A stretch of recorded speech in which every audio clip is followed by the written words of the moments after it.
રાજસ્થાનના ભિવાડીમાં ભીષણ આગ લાગવાની ઘટના ઘટી છે।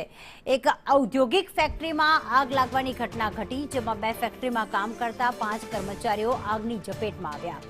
ટ્રાન્સફોર્મરમાં થયેલા બ્લાસ્ટ બાદ આગ ભભૂકી ઉઠી હતી, તો ફેક્ટરીમાં રહેલા ઓઇલના કારણે આગે વિકરાળ સ્વરૂપ ધારણ કર્યું।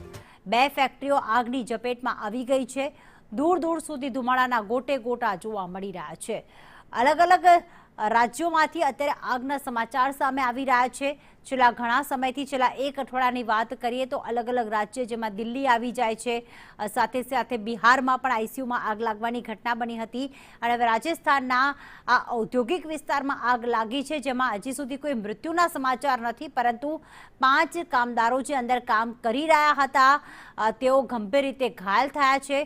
અંદર ઓઇલ હોવાના કારણે આગે વિકરાળ સ્વરૂપ ધારણ કર્યું હતું। તો રાજસ્થાનના ભિવાડીમાં ફેક્ટરીમાં ભીષણ આગ લાગી છે। ન માત્ર એક જ ફેક્ટરી, પરંતુ ટ્રાન્સફોર્મરમાં આગ લાગતા જે બીજી ફેક્ટરી પણ આવેલી છે, તે બંને ફેક્ટરીમાં આગ લાગવાની ઘટના બની છે, અને અંદર ઓઇલ હોવાના કારણે આગે વિકરાળ સ્વરૂપ ધારણ કર્યું હતું।